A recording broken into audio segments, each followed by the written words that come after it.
तो प्यारे बच्चों,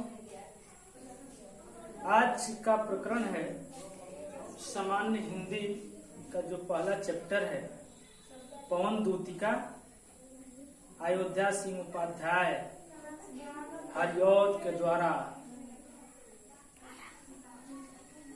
जो हिंदी खड़ी बोली का प्रथम महाकाव्य है प्रिय प्रवास। उसी महाकाव्य से, प्रिय प्रवास से यह शीर्षक लिया गया है, जिसको नाम दिया गया है पवन दूतिका।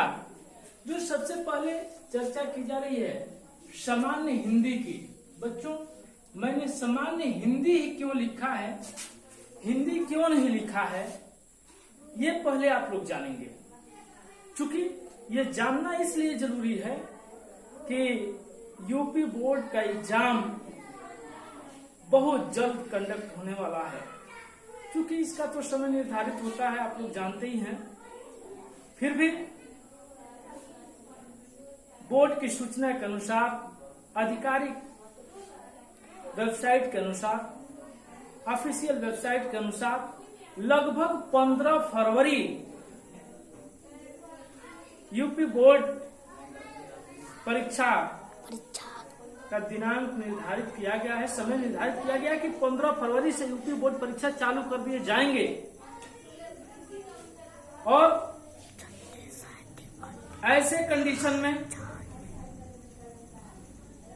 आपको सबसे पहले जानना जरूरी है कि पहला जो आपका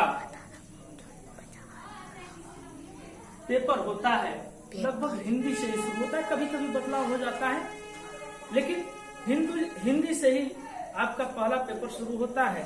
तो हम जानेंगे कि हिंदी किसको पढ़ना है और सामान्य हिंदी किसको पढ़ना है। बच्चों, जितने भी साइंस वर्ग के बच्चे हैं, वैज्ञानिक वर्ग के बच्चे हैं, उन लोगों को सामान्य हिंदी पढ़ना होता है।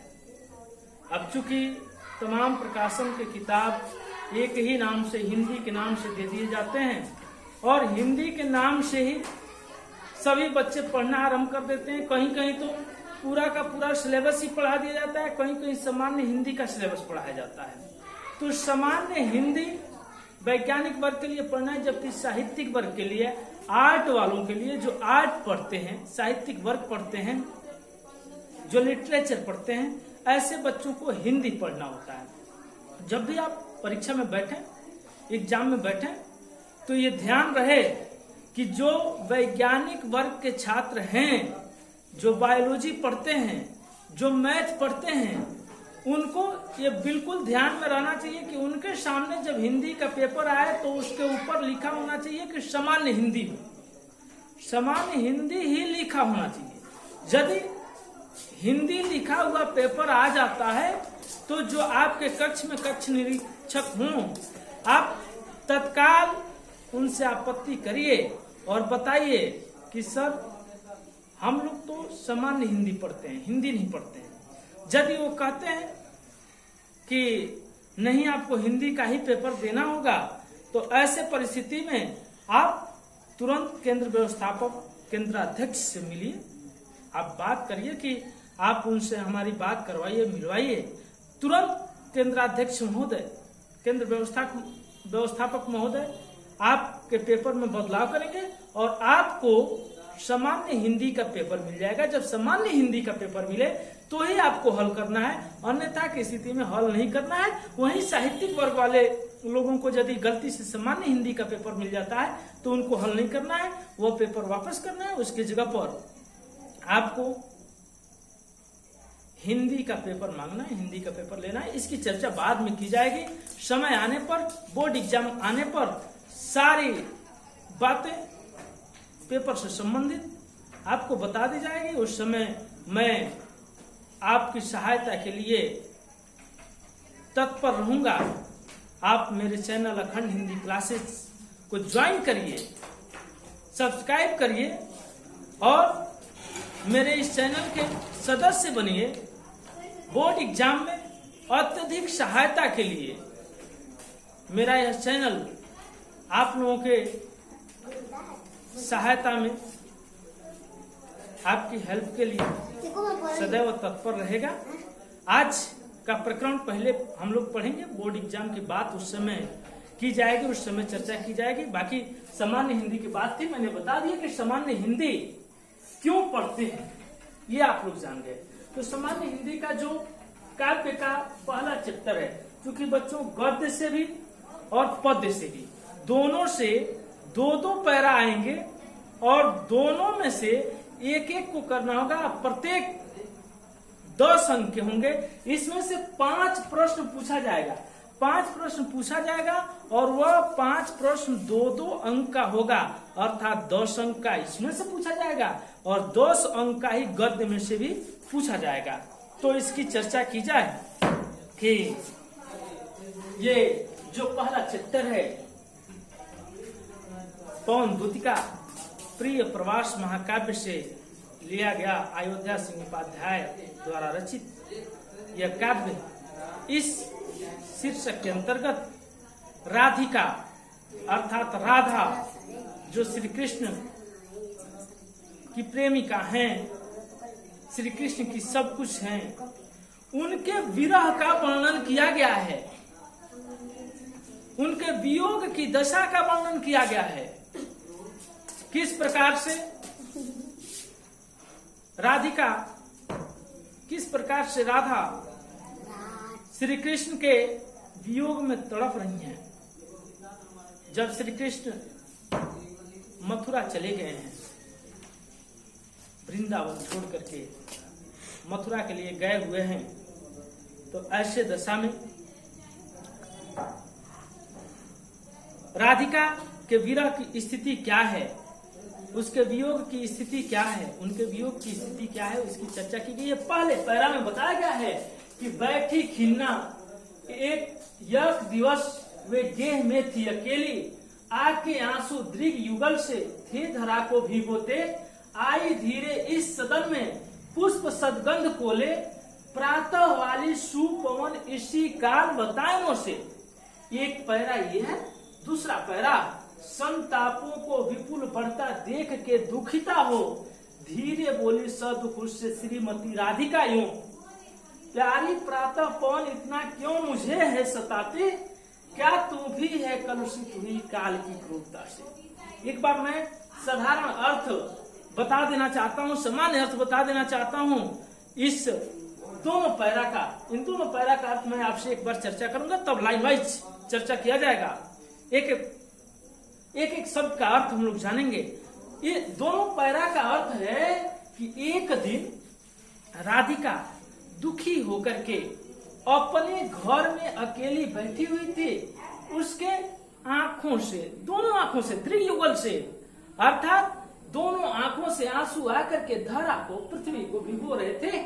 उसी समय पुष्प के सुगंध को लेकर के सुबह वाली जो सुंदर हवा होती है, राधिका के खिड़कियों से होकर के उसके घर में आई, उसके सदन में आई।